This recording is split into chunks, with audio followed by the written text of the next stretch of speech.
Once again, it's the sinister, cynical minister, shady kryptonite to Superman. He's a dentist to Amy, administer of the pain. Just finish huffing the pain. He muffled the fumes like it was nothing, because it ain't anything in his way. His enemies he just slays. His venom he sprays, reaches like beams of energy rays. Menace and stares, he glares, making the hairs all on the back of your neck stand up like Dracula. Yep, spectacular rep. He's a tartantula gargantuan. Yeah, Angela, so I command you to start dancing.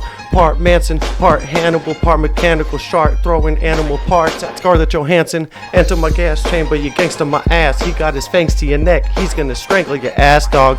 Fanged with a task chaser, you're chasing the ass. He got his face in the mask, look with blister. 1, 2, 3, 4.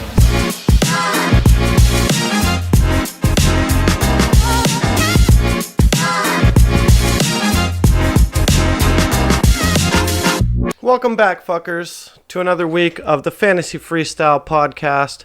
I am happy to be here with you again. Dimitri, the Bulgarian, Eli Manhole. I'm a man of many names, but you know where to find me, and it's right back here every Thursday morning with you, going over your favorite stats from this week's fantasy and NFL. But before we get into all of that, I got a couple of things coming up as far as league events. So let's take care of the housekeeping first. In chronological order, the next upcoming league event for name points is coming up in October. It's the Monday Night Football doubleheader occurring on October 21st.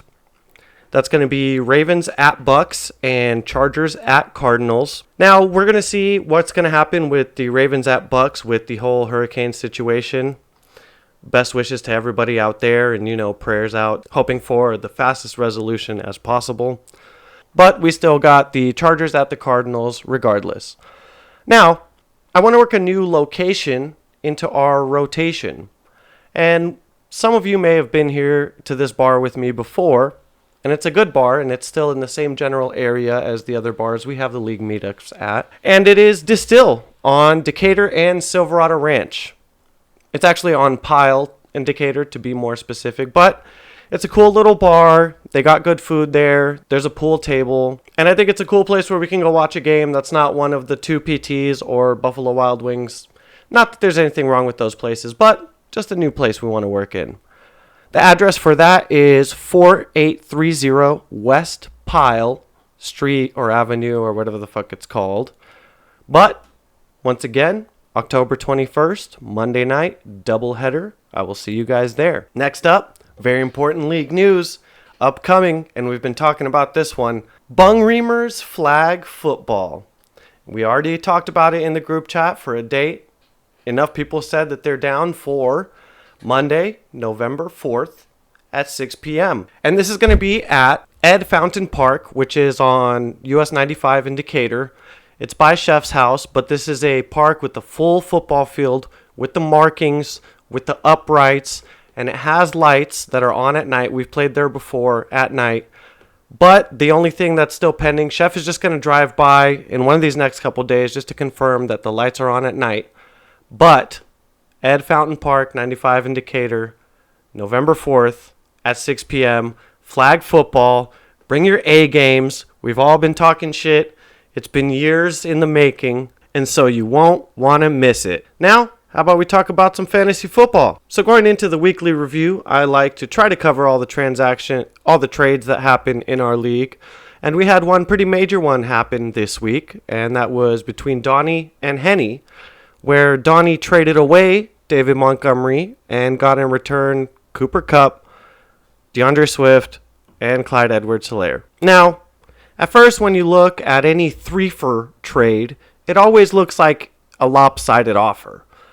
But honestly, when you look at these guys, I don't know who really won the trade. David Montgomery is a home run running back. And in return, Swift and Clyde Edwards-Helaire kind of make up for the production you might see combined for a David Montgomery. But he also gets Cooper Kupp. So we'll see. If one of those three guys ends up going off, this could be a pretty fair trade. And of course, you never know what happens. I mean, the Lions are currently a powerhouse team in week 5, I guess week 6, but it's a long season. so you never really know. Now moving on to the new section that you guys have grown to know and love, the bench warmers. And, I mean, it's kind of interesting. I'll just save it till the end.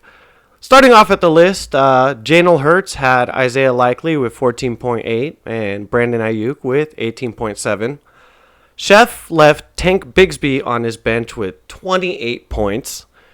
But it gets worse, because Henny left Joe Burrow on his bench with a whopping 48-point performance. Donnie also had some bench warmers like Rico Dowdle with 18 points chilling on his bench. And this is the second week in a row where he benched the Vikings DST and they went off, giving him 23 points for his bench. Raul even contributed with a twin bench warmer performance between Kareem Hunt and Brian Thomas, both of them scoring 20 points apiece. I had on my bench Rashid Shaheed with 16 points, and Eric left Darnell Mooney on his bench with 27 points. Now, once again, the total, if you put all these guys together with a six-man roster with one quarterback and five skill players, it comes out to 157.8 points, which outscored everybody in our league again. Now, I'm kind of interested, what does this say about our league? Does this mean that we're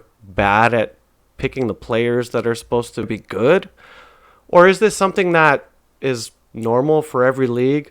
I mean, who knows? It's a new segment. We'll see how the rest of the season goes and if we start making some better choices with our starts. Now, we still got a lot to get to in this week's fantasy matchup recap and Thursday night preview. But before we get to that, I want to give a shout out to my babies in the Dub Club. Edwin, Raul, Vaughn, Henny, and Chef. I'm so proud of you guys. In our first matchup of the week, Vaughn clapped Donnie's plum bum with 124 points to 69. Nice. The winning recipe for Vaughn this week featured DJ Moore with 105 and 2 for a total of 25 points. Drake London as well in the Thursday night game with 154 and a tutty for himself. The Bears defense had 19 points, and his kicker also kicked for 15 points. Now, even though his tight end Evan Engram laid the egg, he still came away with the clapping. On Donnie's side, it was easy to see why he got defeated. His running back Bruce Irving only had 44 rush yards, but ended up fumbling in a crucial part of the game. Deontay Johnson, Donnie's self-proclaimed waiver pickup of the year, had a total of 23 receiving yards. DK Metcalf against my New York Giants got locked down with a total of 55 receiving yards and also a fumble. Dalton Kincaid didn't do shit. Terry McLaurin did all right. 8.4 points, 112 receiving yards, but a fumble. Wow, I see some kind of pattern emerging here. An unfortunate one for Donnie, I suppose, and that's why this week he wasn't able to get his name into the Dub Club. Next up, in a very close game, Eric's team came this close to beating Raul for his first loss of the year, but unfortunately the final result was 117 to 113 in Raul's favor. His roster included Baker Mayfield with 180 and 3 pass touchdowns. James Cook had 82 and 1. Justin Jefferson had 92 receiving yards for 12.2 points. And Josh Jacobs had 73 and 1 with 21 receiving yards. On the other side, they fought valiantly. Geno Smith with 284 and 1, but unfortunately not able to beat my Giants, still with 27.4 points. Derrick Henry with 92 and 1. And T. Higgins with 83 and 2, a fantastic performance for the backup. On top of that, Xavier Worthy was able to get a rushing touchdown with 25 receiving yards for 10.3 points. And Chuba Hubbard, 97 rush yards and a touchdown. But a fumble limited his performance to 12.5. Had things turned out different for Chuba, Eric would have won this game without even having a constipated roster, but alas, I digress. On to the next matchup. In this matchup, Edwin won. End of story. I'm just kidding. You deserve a fair review of your victory, Edwin. It was a valiant effort. But, unfortunately, my roster with 136 points would have been the highest scoring if it had not been for Edwin with 137. On my side, Jaden Daniels with 238 and 1 with 82 rush yards. Kyron Williams with 102 and 1, unfortunately with the fumble, but still coming up with 14 points. Mike Evans with 62 and 2 from the Thursday night game. Michael Pittman with 37 and 1. 3 touchdowns in between the Michaels for me. Brock Bowers going off with 97 and 1 for almost 20 points. With Youngway kicking for 16 and the Jets defense with 14 points. Not enough to defeat the Broncos defense, who had 23 points, with Zay Flowers 111 and 9 rush yards for 15 points. And the thing that killed me, the Jordan Love Tucker Kraft combination in that matchup against the Rams. I'm sure Edwin was not happy to see his team lose, but he was happy to see his fantasy team win. 23 points for Jordan Love off of 224 and 2, with Tucker Kraft hauling in both of those receiving touchdowns with 88 yards on top of that as well, for a combination of 55 points in between them.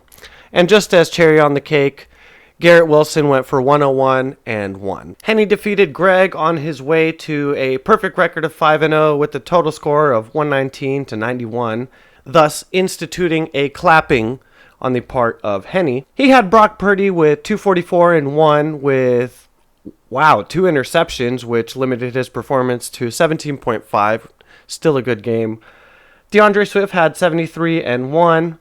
Kenneth Walker also had a 11-point performance with 19 rush yards and 57 yards receiving. George Kittle had 64 and 1, and Brian Robinson had 18 rush yards, but 2 rushing touchdowns to bring him up to 13.8 points. On the other side, CJ Stroud had 331 yards and a touchdown, but 1 interception as well, capping his output to 19 points. Everybody else on his team scored single digits besides Wandale, coincidentally on the Giants' victory against Seattle with 36 yards, but a receiving touchdown for 13 points. And in the last matchup, which was a high-scoring clapping, both of these guys put up a barrel on their own, but unfortunately, Jalen Hurts did put up 105 to Cody's 133. Contributing to that was Lamar Jackson beasting in that unbelievable game against the Bengals.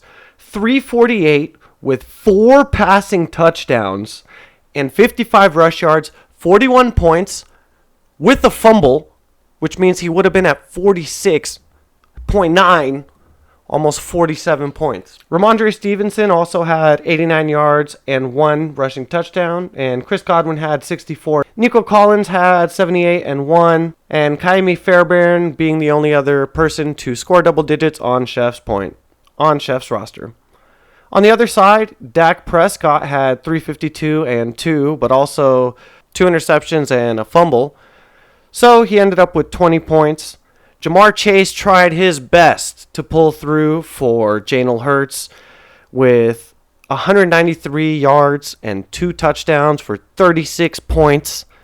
But unfortunately, that was not enough to put him into the dub club for Week 5. Now, before we get into this week's Thursday night preview and prediction, we have a segment that's back by request, and that is Clapped or Close. Edwin at 3-2 is going to play Vaughn at 2-3, and my prediction for this one is it'll be close. There's key pieces missing on both sides of these guys' rosters, including their quarterbacks on both sides, so we'll have to see who has the deeper team, but I'm leaning for Vaughn in the close victory. Yours truly at 1-4 is going against Eric at 2-3, and this is going to be a clapping.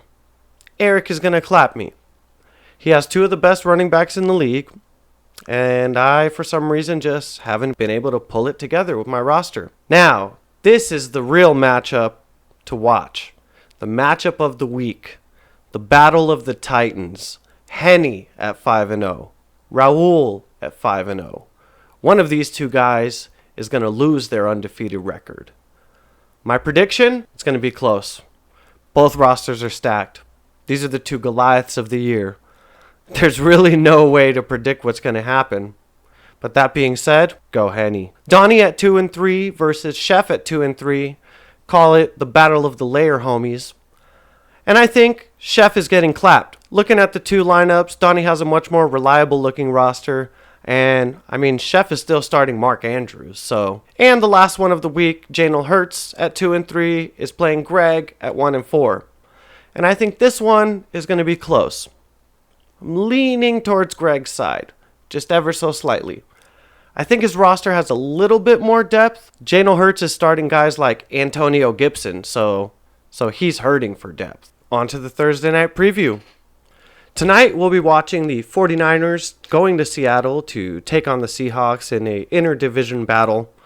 The 49ers are currently favored by 3.5 on the road, and the over-under is 48.5. Managers who have players in this game include Eric with Geno Smith. I have Tyler Lockett. Henny has Kenneth Walker, Brock Purdy, Deebo Samuel, George Kittle, and Juwan Jennings. Or should we say Juwan Hennings. Raul has J.P. Mason and Jake Moody. End of segment right there, right? These two guys in the same matchup have pretty much everybody in this game. But, no, I'm just kidding. There's still a few more. Donnie has DK Metcalf, and Jalen Hurts has the 49ers defense, as well as Charbonnet and Brandon Ayuk. Now, what's my prediction? As a reminder, my record so far on Thursday night matchups is 2-3, so I got to get back on track.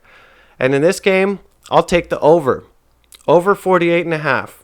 I'm hoping that with the way that both of these defenses have been playing, we'll get a shootout matchup. Both of these teams have the weapons on offense, so it'll be interesting to see how it pans out. All right, well, that's it for me this week on the Fantasy Freestyle Podcast. Everybody have a great day at work or day off or whatever you have ahead of you today. Before you get to the Thursday night football matchup, of course. I'll be watching it with my fingers crossed that my over hits. And you know where you'll see me next week, same time, same place, right here on the Fantasy Freestyle Podcast.